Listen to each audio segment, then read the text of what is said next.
Two guys have Minnesota sports flowing in their veins. Mackie and Judd on SKOR North and SKORNorth.com. Little Statements Monday here on Mackie and Judd. Presented in part by Underdog, Dex. Before we get into our statements, let's tell the audience about Underdog. Yeah, there's a lot of great fun stuff always happening at Underdog. For the current users, you can sign up to get token boosts and profit boosts and make life a little easier when you're making those pick'ems. And then also, if you want to continue to play fantasy football or any fantasy sports, basketball, hockey, doesn't matter, at Underdog, you can do so. New users still get a 50% deposit match when they sign up with promo code SKOR. And those current users, appreciate you guys still supporting and putting in those picks at Underdog. So one of our guys sent me a note, won like $5,000 over the last week on Underdog. So wow, you want to make some money, a little extra cash, go download the Underdog app and sign up with promo code SKOR. Love it. All right.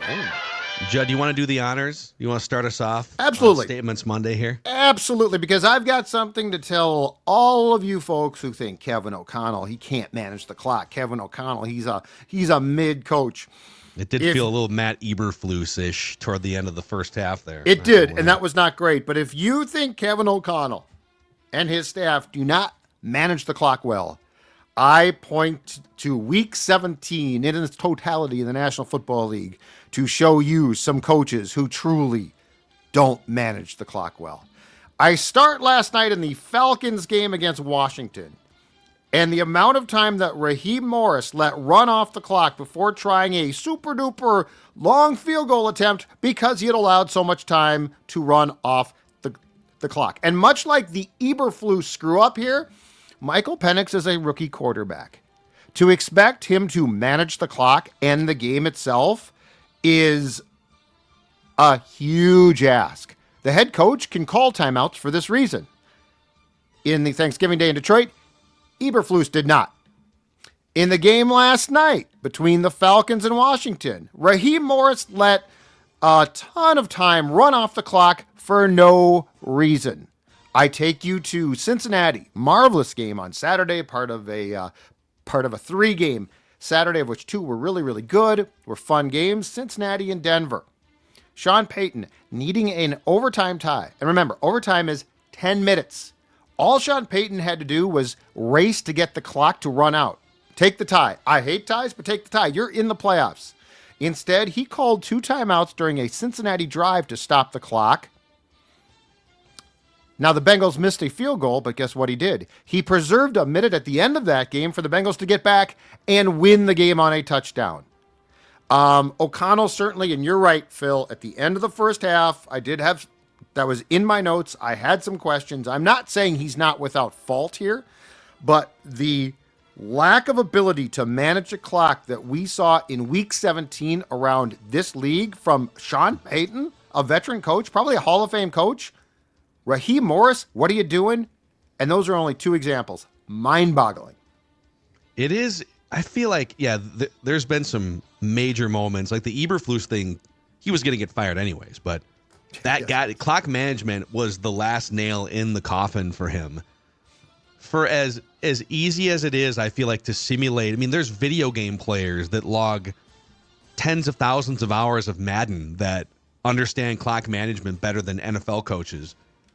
To still be bad at that, it's such a crucial part of the job. And I know that so much work goes into film study and leading a team of 53 guys and a practice squad, and there's so much you have on your plate.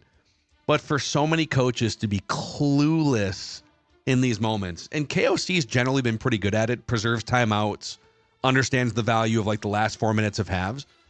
Even he kind of butchered it toward the end of the first half. It's like Tom Brady was pointing out when you should be taking your timeouts. He had a couple bright spots on that broadcast, Tom Brady. Otherwise, he has a hard time just like getting stuff out in 20 seconds. But it is crazy that coaches are so bad at this. And I think some guys have like a clock management assistant, but if you have to stop and kind of listen to that guy, like you have to know it yourself and have a feel for it intrinsically. But it gets dudes fired. How many games are lost because who was it? Sean McDermott with the Bills a few weeks ago calls that they run the quarterback sneak that fails. They burn a timeout, and now they have to kick an onside kick because they wasted a timeout. Yep. It's kind of crazy. Yeah. Okay, Dex. My next statement is, I think this is going to be the most fun NFC playoff field of my lifetime. Even though there's not a juggernaut, obviously, except for Sam Darnold and the Vikings, I think the entire field is so fascinating this year. I see upsets. I can see a 7 beating a 2. I know we'll have the Lions-Vikings game to determine the number 1 seed. But I think when you look at the entire NFC playoff field, this is going to be a really fun group to watch. And we get the super wild card weekend, obviously. So we have 3 games to play from there. I kind of like that it's a little open-ended to a degree, and there's not this stranglehold of Pat Mahomes and the AFC, and hell, even on the contrary, if the Bengals do find themselves in the playoffs as the 7th seed, they could easily upset a 2.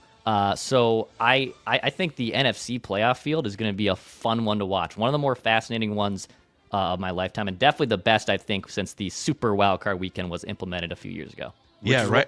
Which is why you want to avoid, if you are the Vikings, the entire first round entirely because of that. And how about this? Right now, the Packers would be the 7 seed in the NFC because Washington also has 11 wins, and Washington is 2 games up with conference record. So if that holds, let's say the Vikings get the 1 seed. Right now, they have the 1 seed because Detroit hasn't played yet on this Monday night. But you would have Packers going to Philadelphia first round, Super Wildcard Weekend. Great game. You would have Washington going to the Rams, another awesome game. And then Lions traveling to Tampa to play the Buccaneers. Yep. 3 total coin flip games, I feel like, on paper, in which, in the Lions case, it may be the Packers. I think the Eagles are going to be favored in that game, but major upset alert for home teams for a couple high seeds. And then if you flip it, let's say the Lions win next week, which obviously is possible. The Vikings would then be going to Tampa Bay, but there's still a chance. Atlanta still has a sliver of a chance to make the playoffs. I think they're the only other team alive in the NFC right now. And then we'll see how the other seeding flips. I hope they don't too. I Wouldn't you want to stick one last dagger in, or you're good? No, I'm saying if the Vikings get the first seed, I don't want the Falcons in because I actually think the Bucs are way more fun. Yeah, with Baker the way that. Yes. Now, yes, if the Vikings had a choice, I'm taking the Falcons 10 times out of 10. But if we're talking about the Vikings not playing and Super Wildcard Weekend just being off the hook, give me the Buccaneers. Yeah. Okay. Along the lines of Buccaneers and Vikings, we kind of touched on this on Purple Daily. So the top 4 quarterbacks in the league are pretty solidified in any order. You could shuffle these guys up, but Patrick Mahomes, Josh Allen, Lamar Jackson, and Joe Burrow, those guys are all probably going to the Hall of Fame. They're all swapping MVP awards and whatever. And then there's a line, in my opinion.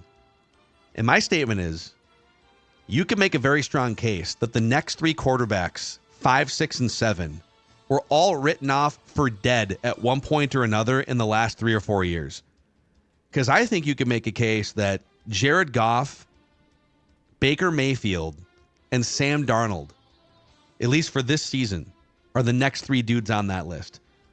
Baker Mayfield, who threw a handful of touchdowns yesterday, is now sitting on 39 touchdowns, 15 picks. So he's probably going to get to 40 touchdown passes. The only other guy with 40 this year is Joe Burrow. Jared Goff, who threw half of his interceptions in one game, has a 112.2 passer rating. And then Sam Darnold, we've chronicled the entire season. So the lesson learned here is don't write dudes off. These guys get to their mid-late 20s and they get in the right situations, and they're all top 3 overall picks. And sometimes it just takes more than 5 seconds. We get so impatient, that guy's a bust. Bryce Young, he's terrible. And we write guys off for being busts. But you can very much make a case that the 5th, 6th, 7th quarterbacks in the league right now were all written off as busts in the last 3 or 4 years. Which also shows, it's funny how that list, basically behind 4 or 5, moves around all the time, right? Yeah. Because that was Jalen Hurts has the been in funniest there. thing is, Kirk's a top 10 quarterback. No, he's not. Yes, he is. It's like, yeah, he was a fringe top 10. But guess what? Fringe top 10s don't stay in the top 10 all of the time. And so like if you had done that list back in when training camps opened in July, right? Like who's 6, 7, 8 at that time? Because it sure ain't those three. Yeah. But the one thing that this also shows you too is if you can cause guys like this to be rising tides, it gets people paid. So Dave Canales, OC for the Bucs last year, right? He got the Carolina Panthers head coaching job based on Baker. Oh my God, he turned around. Ben Johnson, Goff's guy, is going to get, I think, this time, a head coaching job. There could be people from the Viking staff. Oh, yeah. So like when you, like what this is in some ways is it's the secret sauce. What did you do? How did you do that? Like or were you actually a part of the secret sauce? Or were you just like at the table when people were eating the secret sauce? But teams throw darts, right, Phil? Like teams throw darts and say, you saw enough, you probably know. Yeah, amen, dude. Yeah. Okay, back to you. Yeah. Back to the sports dad. Let me go to my list again here because I got so excited about that last one. Oh, I've got a good one here. Just blacked out there. I've got a good one. Nobody cares when a guy opts out of a bowl game, no matter when it happens. Can we stop with this? Now, the college football playoff is different, and no one, as far as I know, is opting out. Okay? Yeah. But Cam Ward, the Miami Hurricanes QB, played in the best bowl game left, the Pop-Tarts Bowl, against Iowa State. And he did it. He played to break Case Keenum's all-time NCAA touchdown passing record, which he did in the first half. He then said, I'm good. I'm sure it was prearranged. I'm done. A backup played. The Cyclones won. The Hurricanes lost. But I saw all of these, I saw some stories and some tweets about outrage. Cam Ward, how is he going to answer these questions at the combine? Teams look at this. Teams will judge him. What are you smoking? He opted out of the Pop-Tarts Bowl, of which the star is the big Pop-Tart and a huge toaster. Like, he wanted to get a record. They're lucky he cared. But, like, are you really telling me that NFL executives are going to grill Cam Ward on why exactly didn't you play the rest of the Pop-Tart Bowl? Is this not the stupidest thing? Well, it's obvious why he didn't play the rest of the Pop-Tart Bowl, because he wants to be drafted top 5. If he tears his ACL or something and falls down, it's a money decision. But I saw this he's going to have to answer questions. Okay, if he opted out at halftime of a college football playoff game, then yes, you probably that's odd. Bailed on his team. It's a made-up bowl with a huge Pop-Tart with sprinkles now, which is marvelous, on the sidelines, and as I said, a huge-ass toaster.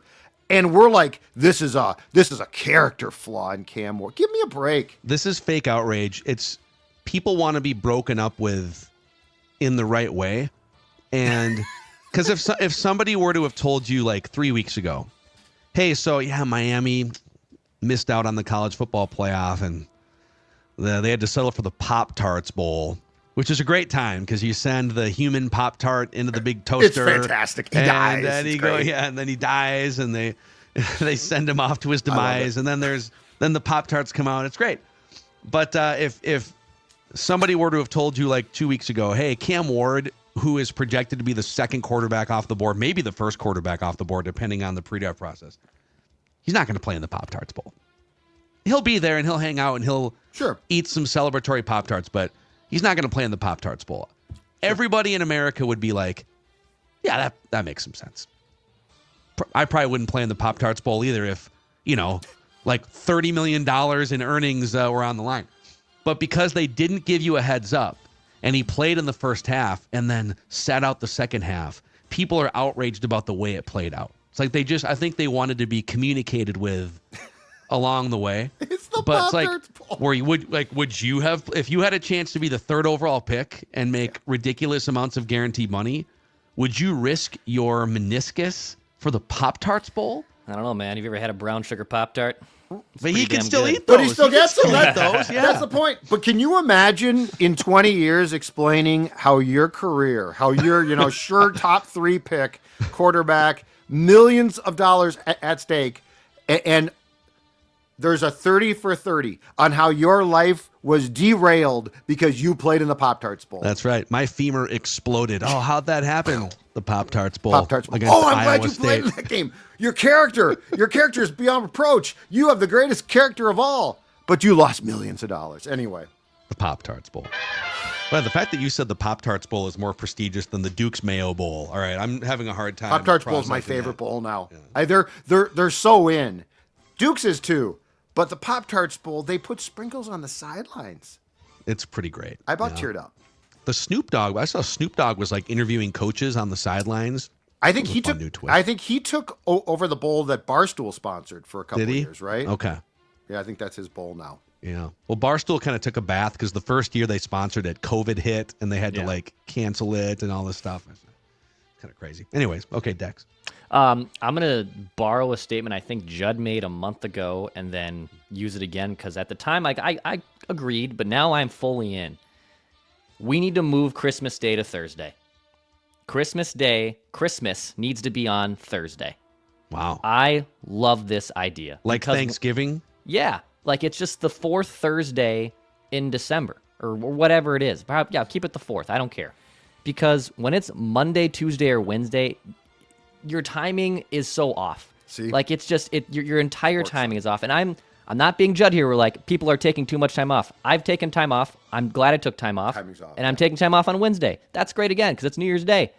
But when it's Monday, Tuesday, Wednesday, it makes things very complicated to time things back up.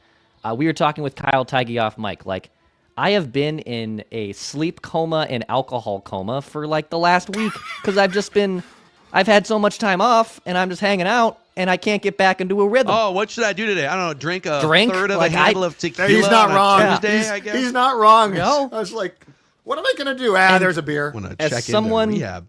As someone who is very unorganized outside of my profession, my job and career, like I have to be very organized and I like my routine and I like my schedule. It's literally what keeps me on track. And then when you're throwing in these knuckleballs of Christmas on Wednesday and Christmas Eve on Tuesday, I say we make life easier. We put it on Thursday. We just make it a long weekend and everyone's back to normal on Monday. That's my proposal. I think we can, and then it's easier to plan. We can still acknowledge if December 25th is still a day of acknowledgement, right? Sure. But in terms of planning purposes, kind of with you on this one. Plus, when it lands on like a Saturday, when it lands on a Wednesday, people just take 2 weeks off because Right. it's on a Wednesday. This is my least favorite. I'm not gonna work on Monday. I hate And this. then, New Year's Day is on a Wednesday. I'm not gonna come back on like a Thursday. So people just take 2 weeks off. Yeah. But if it's on a Sunday or a Saturday, you only get the 1 week off, maybe and change. Thursday's to plan perfect from though year to too, year. because my one complaint this year was having 2 football games on Wednesday. Week 17 lasts forever then because it's 2 on Wednesday, 3 on Saturday, really a crappy noon slate on Sunday. There's a game like I think you need to consolidate Way this. too much Jaguars Titans. Oh Way my too God. much Exactly. Jaguars Slate Titans, was dude. so bad. But like if you started on Thursday, nap. right? Then Prime keeps their game. 2 games is fine. But my point is Wednesday through Monday, that's a little bit much. Yeah. Consolidate it. Christmas is perfect on a Thursday. Okay, on the thinning out of the NFL, my statement is this is as bad as the NFL has been in my lifetime in terms of the sheer number of bad teams.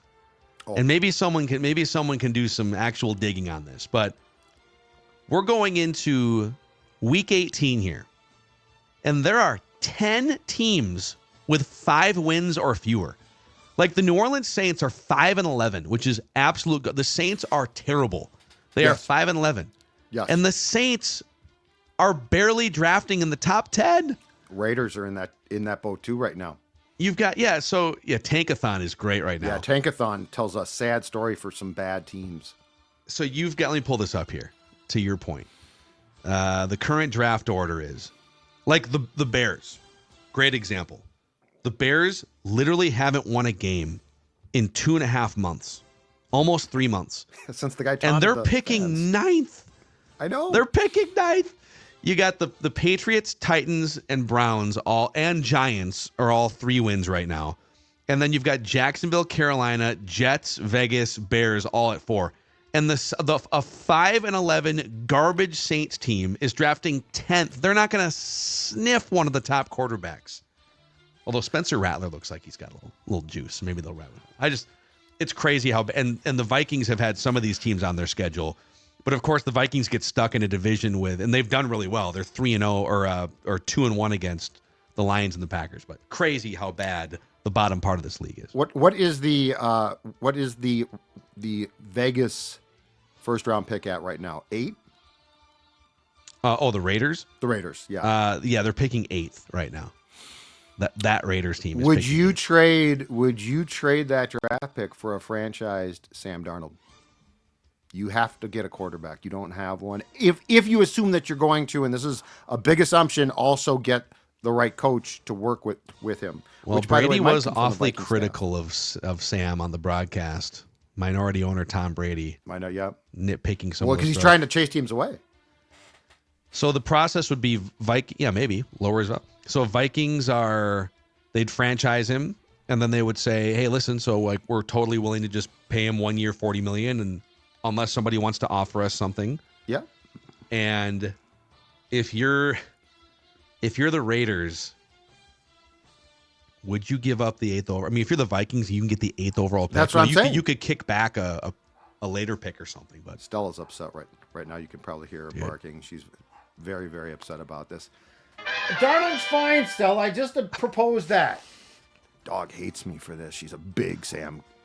people pointed out last week, and it just happened again, that Declan's door will just like mysteriously open. I mean, it's the closing was I'm pretty sure I never asked her about this, so this will be a fun conversation here shortly.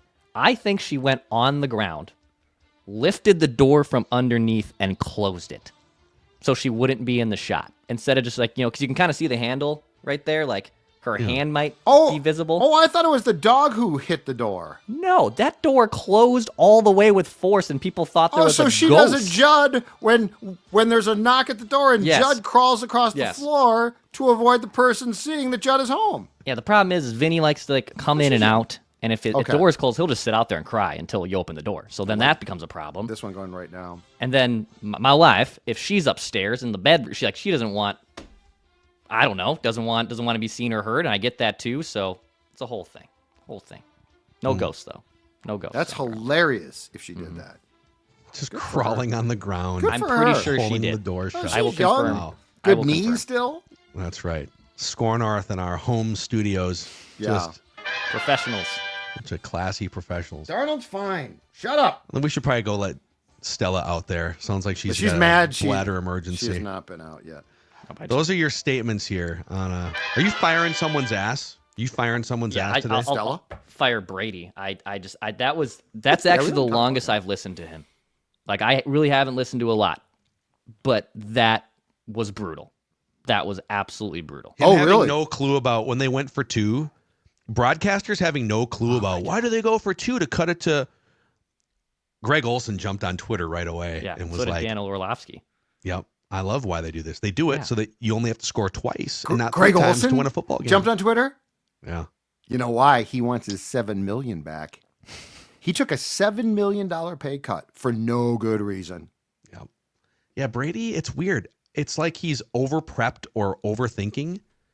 Dude, just get out there. Literally, just get out there and tell us. Forget about what the names of the players are even. Just give us numbers and tell us what you're seeing like you would if you were the starting quarterback. But my biggest thing is he cannot prep. Like he can't go to the production things with O'Connell and with Darnold. Like, he's not allowed in to do like that job, right? Especially the top job. You're being paid millions of dollars to be great. And he, if you look at the restrictions that are on him, he's not supposed to criticize other players. He's not supposed to criticize officials. Now, I think he broke that rule. He cannot go to teams' facilities. Like, Fox needs to say, dude, you got to pick a path here. You either are in with the Raiders or you're in with us. But Greg Olson's sitting there working his ass off, being fantastic, and actually working the job. Like, there's a job here. And it's not just, well, I got a lot of experience playing. It's you're staying current. And he can't stay current. Stella vehemently disagrees. The mailman here? No, she's still no. She's deaf now, so she can't hear. Totally deaf. I think she has to pee, and she's mad about Darnold. We had a big discussion about Sam. She thinks Sam's great. 4 years, she said. 4 years. Okay, so 2 years guaranteed. 2 years guaranteed. Yeah. And she's good at math. I'm not. So maybe couple void years to just kind of shove the accounting into like 2028. I said you gotta trust. She thinks KO is going to screw up, and I said he has done nothing to prove he can't do a really good job. Yeah, well, she's old and senile. She called me an idiot, and she's deaf now. She did confirm she went on all floors last week to close that door. She did. Why couldn't she wait till you were done? Because I think the dryer was going. Like, our laundry room is literally like right next to this room. So if the dryer is going, like, it's loud and it's clunky, and I don't like that while I'm recording. So I think it was also that. So yeah, she went on all floors and pulled the door from underneath to shut it. Look Incredible at that. That's Stealthy loyalty work. to. Yes, that's good. That's my wife. Good for her. Yeah, Amazing. Those are your statements here. I got to go let the deaf. Minnesota Sports with Mackie and Judd. See you guys.